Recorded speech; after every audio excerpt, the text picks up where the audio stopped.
नमस्कार दोस्तों, light mode के यूट्यूब प्लेटफॉर्म पे आपका एक बार फिर से स्वागत है। इस वीडियो में हम देखेंगे 14 मई के सारे इंपॉर्टेंट क्वेश्चंस। साथियों, अभी 20 लाख करोड़ का स्टिमुलस रिलीज हुआ है, तो काफ़ी अच्छे अच्छे क्वेश्चंस बन रहे हैं। उस पर एक स्पेशल वीडियो हम आपको प्रोवाइड करेंगे। तो आज का वीडियो में देखते हैं question number 1। The new development bank (NDB) of the BRICS countries has fully disbursed how much amount emergency assistance loan to India to help it contain the spread of कोविड-19। तो आपको बताना है कि एनडीबी ने कितना रकम भारत को दिया है कोविड को कंटेन करने के लिए। तो यह राशि है $1 बिलियन। आपको बता दें कि जो एनडीबी है यह ब्रिक्स कंट्रियों को मेनली ब्रिक्स कंट्रियों को यह हेल्प प्रोवाइड करती है इकोनॉमिक डेवलपमेंट के लिए। और इसका मेन काम किसी भी कंट्री को जो कि ब्रिक्स कंट्री आती है, मतलब कि ब्राज़ील, रसिया, इंडिया, चाइना और साउथ अफ्रीका। पहले यह ब्रिक था, बाद में साउथ अफ्रीका आ गया तो ये ब्रिक्स हुआ। और एनडीबी की स्थापना 2014-15 के आसपास हुई, 2015 में। और इसका हेडक्वार्टर जो है वो है शंघाई, चाइना। और एनडीबी के जो प्रेसिडेंट हैं वह है इंडिया के बैंकर केवी कामथ। तो एनडीबी का जो मेन फोकस है वो है कि sustainable development projects, means BRICS countries में जहाँ भी सस्टेनेबल डेवलपमेंट प्रोजेक्ट हो रहे हैं जो कि इन्वायरमेंट को डायरेक्टली इम्पैक्ट करेंगे, तो उनको ये फंड करती है। तो यह कोरोना में भी फंड कर रही है ताकि जो भी इसमें ह्यूमन लॉस हुआ है, एनिमल लॉस हुआ है, मटेरियल लॉस हुआ है, तो उन सब की भरपाई हो सके। अगर यहीं हम 1 बिलियन की बात करें तो 1 बिलियन का मतलब होता है 100 करोड़। 1 बिलियन बराबर 100 करोड़। अगर वहीं चूँकि डॉलर लग जा रहा है तो इंटू 70 ये हो जाएगा, अप्रोक्स बता रहा हूँ, अप्रोक्स। तो ये लगभग 7,000 करोड़ के आसपास हुआ। तो समझ सकते हैं कि इसने कितना फंडिंग दिया। बढ़ते हैं, अगर आपको एनडी में यही बता दें कि इसमें जो 5 कंट्रीज होते हैं जो कि इसमें इसके मेंबर्स हैं, तो पांचों कंट्रीज का एनडीबी में इक्वल वोटिंग राइट्स है। मीन्स सबका समान वोटिंग राइट है, समान अधिकार है एनडीबी में। बाकियों में ऐसा नहीं होता। अगर AIIB एशिया इंफ्रास्ट्रक्चर बैंक की बात करें तो इसमें चाइना का शेयर ज़्यादा है, तो चाइना की वोटिंग राइट्स ज़्यादा है। इसमें जो वोटिंग राइट्स होते हैं वह किसका कैपिटल शेयर कितना है उसके ऊपर डिपेंड करता है। ओके, तो बढ़ते हैं अपने नेक्स्ट क्वेश्चन की तरफ। Which organisation has fast track the roll out of global solidarity trial launched by the WHO to help in finding an effective treatment for कोविड-19। साथियों, जैसा कि हमने देखा कि दुनिया के सारे देश वैक्सीन लाने में लगे हैं, इसमें सबसे आगे है अमेरिका का operation warp speed, operation WARP, warp speed. आपको पता है कि जो देश, जैसे कि वर्ल्ड वार 2 हुआ था, तो वर्ल्ड वार 2 में जब यूएस ने जापान पे एटम बम गिराए थे तो वहाँ से यूएस का प्रभुत्व मीन्स दादागिरी सबने मान लिया था। और वहाँ से अमेरिका का, विश्व का मीन्स एक तरह से आप बोल सकते हैं कि पैन अमेरिकाना का जो कंसेप्ट है वह आ गया था। पैन अमेरिकाना, इससे पहले पैन ब्रिटेनिका था, मीन्स ब्रिटेन का। तो लोग अमेरिका का प्रभुत्व मानने लगे। अभी क्या है, वर्ल्ड लीडर की कमी है। अगर अमेरिका चाहता है कि यह सबसे पहले वैक्सीन ला दे तो इसका वर्ल्ड में फिर से दबदबा हो जाएगा। लोग मानने लगेंगे कि हाँ, यह पीस स्थापित इसने किया, कोरोना वायरस को ख़त्म कर दिया। तो यह ऑपरेशन वार्प स्पीड के तहत डोनाल्ड ट्रंप बोल रहे हैं कि इस साल तक वह वैक्सीन ले आएंगे। अगर हम वहीं बात करें WHO की, तो WHO भारत के ICMR, Indian council of medical research के साथ इफेक्टिव ट्रीटमेंट पे खोज में लगे हुए हैं। WHO के जो हेडक्वार्टर है वह है जेनेवा, स्विट्जरलैंड में। Next question. India has moved up to 2 positions to rank on a global energy transition index with improvements on all key parameters of economic growth, energy security, environmental sustainability, the world economic forum. साथियों को बताना है कि जो world economic forum का जो energy transition index है उसमें भारत की रैंकिंग कितनी है। वर्ल्ड इकोनॉमिक फोरम, इसका भी जो हेडक्वार्टर है वह जिनेवा, स्विट्जरलैंड में है। तो आपको बताना है कि भारत की रैंकिंग बढ़कर 2 पोजीशन से कितना हो गया है एनर्जी ट्रांजिशन इंडेक्स में। इसका सही आंसर साथियों 74th। आप देख सकते हैं कि यह जो वर्ल्ड इकोनॉमिक फोरम है इसमें लगभग जितने ही पैरामीटर्स हैं, जैसे कि economic growth, energy security, environmental sustainability, तो इन सब में भारत ने अच्छा प्रदर्शन किया है। तो भारत का रैंक 74 हो गया है। इस इंडेक्स में स्वीडन लगातार तीसरी बार नंबर 1 पे रहा। ठीक है साथियों, बढ़ते हैं अगले प्रश्न की तरफ। Which state becomes first one in India to regulate cultivation of crops. तो जो भी अब किसान खेत में क्रॉप्स कल्टीवेट करेंगे उसका भी रेगुलेशन होगा। मीन्स फार्मर्स क्या उगा रहे हैं उसको भी सरकार रेगुलेट करना चाहती है। तो ऐसा करने वाला पहला राज्य कौन सा बना है साथियों? वह है तेलंगाना। तेलंगाना जिसके कि सीएम है के चंद्रशेखर राव, और यहाँ के जो गवर्नर हैं वह है टी सुंदरराजन। टी का इसमें मतलब होता है Tamilisai Soundararajan, SUNDARAJ Soundararajan, okay JN, ठीक। और तेलंगाना का जो लैंग्वेज है वह है तेलुगु। तेलुगु आंध्र प्रदेश का भी वो स्टेट लैंग्वेज है, ठीक है साथियों। तो यह पहला राज्य बन गया है जो कि कल्टीवेशन ऑफ क्रॉप्स को रेगुलेट करेगा। Question number 5, which of the following country has developed I feel you bracelet for social distancing and this packet will help users respect social distancing rules. तो आपको बताना है किस देश के लोगों ने इस ब्रेसलेट का खोज किया है। तो इसका सही आंसर है इटली।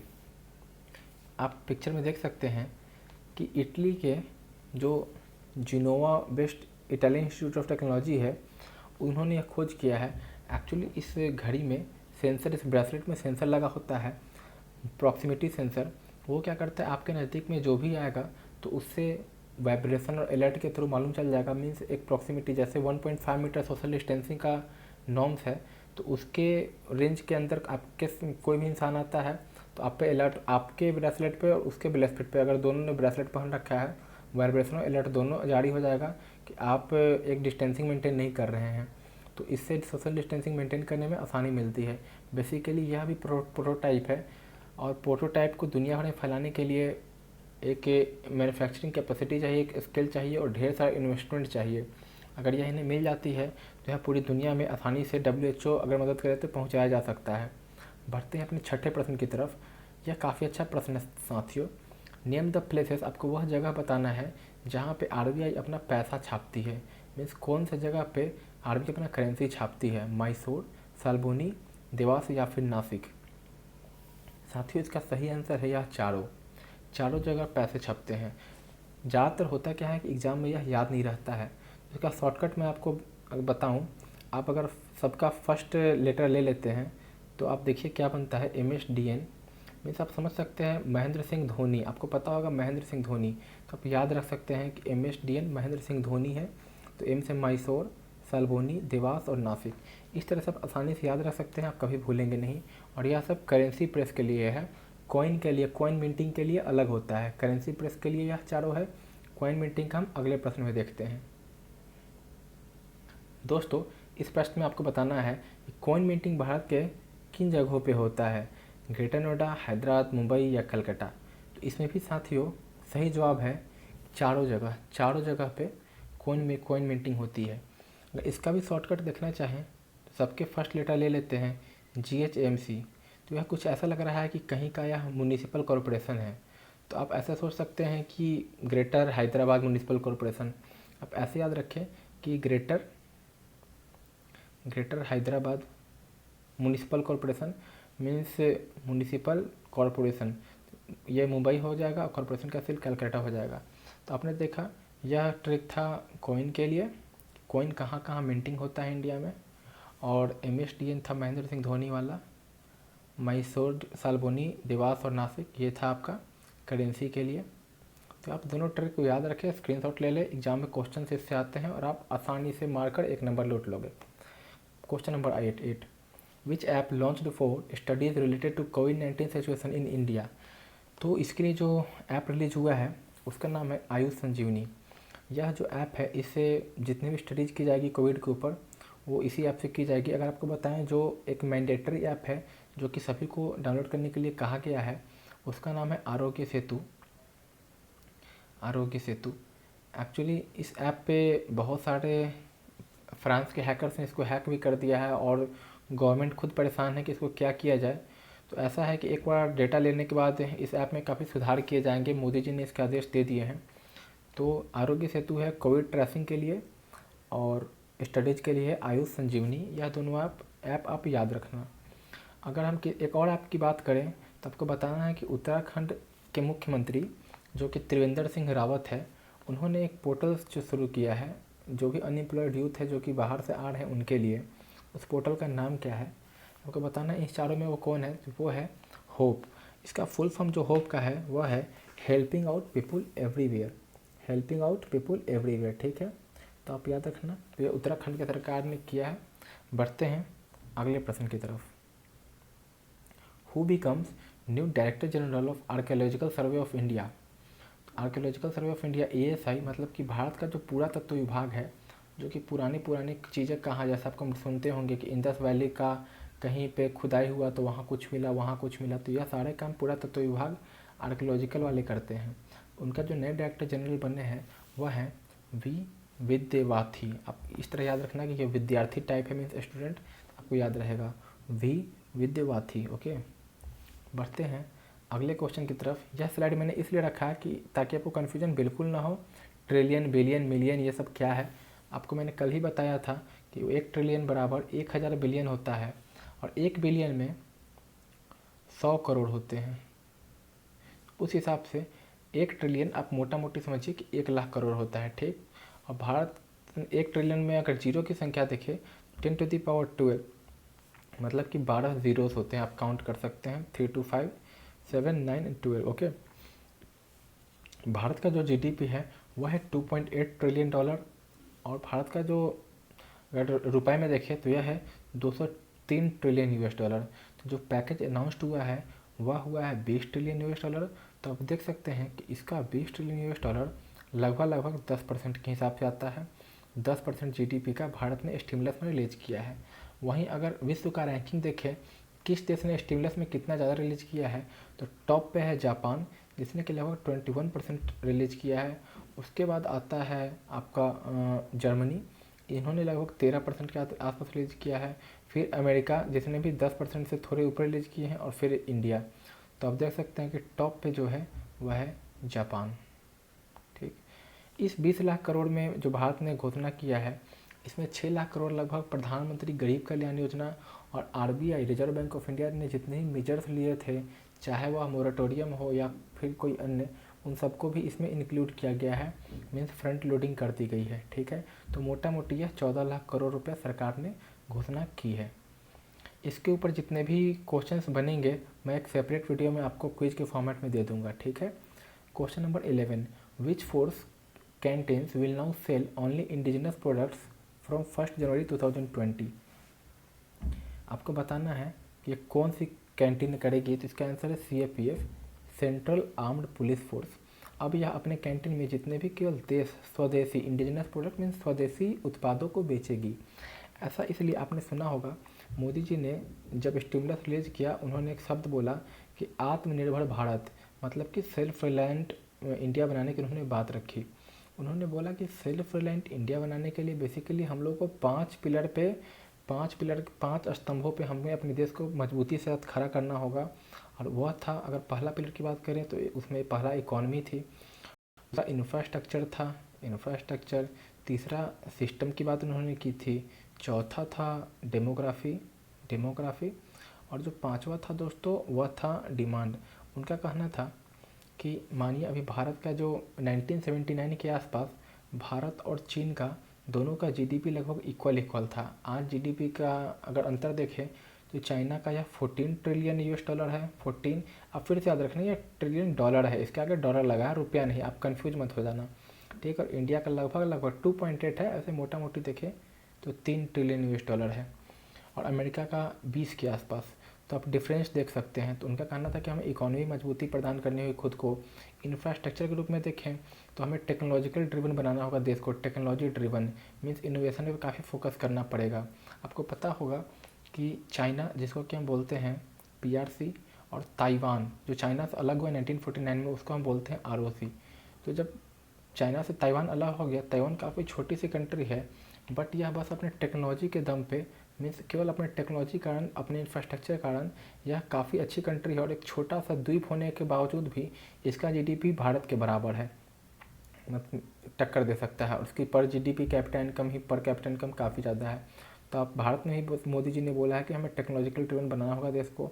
उन्होंने फिर सिस्टम की बात की कि अगर ये सारे काम करने हैं तो पुराने सिस्टम से मीन्स 20th सेंचुरी या 19th सेंचुरी के सिस्टम से नहीं काम होगा, मीन्स एक नया सिस्टम डिजाइन करना पड़ेगा। फिर वाइब्रेंट डेमोग्राफी की बात की। वाइब्रेंट डेमोग्राफी मीन्स हर एक समाज के लोग अलग अलग हैं, तो उससे एक नया उत्साह, एक नया चीज़ पैदा होता है जो कि वाइब्रेंट है, काफ़ी अच्छा है। फिर मैं डिमांड की बात की कि भारत अपने आप में इतना बड़ा देश है कि यहाँ डिमांड काफ़ी ज़्यादा है, तो कंजम्पशन भी काफ़ी ज़्यादा। आपको पता होगा कि हमारे जीडीपी का लगभग 60 से 65% हिस्सा कंजम्पशन है, मीन्स जो भी हमारे देश के लोग कंज्यूम करते हैं वही 60% कंट्रीब्यूट करता है, और 20 से 25% लगभग इन्वेस्टमेंट। ठीक है, तो हमारे जीडीपी के लगभग 6 स्तंभ है, तो 6 पिलर्स हमारे जीडीपी के, उस पर एक अलग वीडियो बना दूंगा। उसमें 85% के आसपास हमारा बस 2 स्तंभ, मतलब कि इन्वेस्टमेंट और कंजम्पशन, बस यही दोनों है। तो आप समझ सकते हैं कि हमारे देश में अकेला डिमांड कितना ज़्यादा है, जिसके कारण हम इंपोर्ट करते हैं और चाइना से ट्रेड डेफिसिट में रहते हैं। तो इन सभी को सही करना होगा, तभी जाकर आत्मनिर्भर बनेगा। आत्मनिर्भर बनाने के लिए हमें जो भी अभी अल्टरनेट प्रोडक्ट्स चल रहे हैं उनसे बेस्ट प्रोडक्ट्स बनाने पड़ेंगे, तभी जाके देश आत्मनिर्भर बनेगा।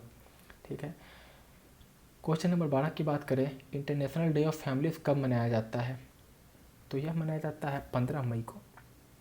इस साल का थीम है फैमिलीज़ इन डेवलपमेंट। ओके, आप देख पा रहे हैं कि फैमिलीज़ का महत्व कितना होता है इस कोरोना वायरस में। मीन्स सभी बेसिकली इकोनॉमिकली तो लॉस हो ही रहा है कोरोना वायरस के कारण, जो सबसे बड़ा लॉस हो रहा है वह साइकोलॉजिकली हो रहा है, मीन्स मेंटली। तो क्या है कि साइकोलॉजिकली लॉस हो रहा है तो लोग मीन्स ह्यूमन टच खोज रहे हैं, तो फैमिली का सपोर्ट, दोस्तों का सपोर्ट, जो भी फैमिली में क्लोज मेंबर्स, उनका इम्पोर्टेंस काफ़ी ज़्यादा है। और यह दिन उसी के बारे में मनाया जाता है, तो इसका इम्पोर्टेंस आप देख सकते हैं। बेसिकली जो फैमिली डे है यह सबसे पहले 1996 में मनाया गया था, और इसे इनिशिएट किया था यूनाइटेड नेशन ने। सबसे पहले यूनाइटेड नेशन ने ये एसोसिएट किया था। ओके, और जो इसका थीम है मैंने आपको बता दिया, फैमिलीज एंड डेवलपमेंट है। इस महीने में अगर हम देखें 15 मई के बाद बहुत सारे इंपॉर्टेंट डेज हैं, तो मैंने एक स्लाइड में पहले ही आपको दे दिया है कि ताकि यह स्लाइड में बार बार आपको दिखाता रहूँगा, आपको रिवाइज होता रहेगा।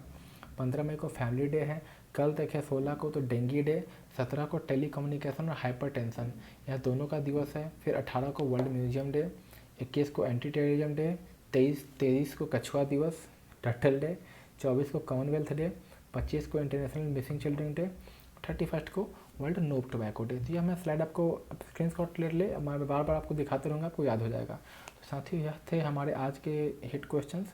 आशा है आपको आनंद आया होगा, ज़रूर मज़ा आया होगा। कृपया सब्सक्राइब करें, बेल बटन दबाएं, और बेल बटन दबाने के बाद अपने साथियों को यह वीडियो भेजें। अब बताएं कि यह काफ़ी अच्छा चैनल है, और हमारे चैनल को 1000 सब्सक्राइबर चाहिए ताकि हम आपको लाइव पढ़ा सकें। ठीक है, लाइव का मज़ा ही कुछ और आता है, फिर उसमें आप हमसे इंटरेक्ट हो सकते हैं, डायरेक्ट सवाल पूछ सकते हैं, तो और आनंद आएगा। ठीक है बॉस, तो आज के लिए बस इतना ही। कोई भी सुझाव या विचार हो hi@lightmode.in पे बेहिचक भेजिए, बिल्कुल आपको सुना जाएगा और जवाब दिया जाएगा। ठीक है प्यारे साथियों, तो सी यू सून, बाय बाय।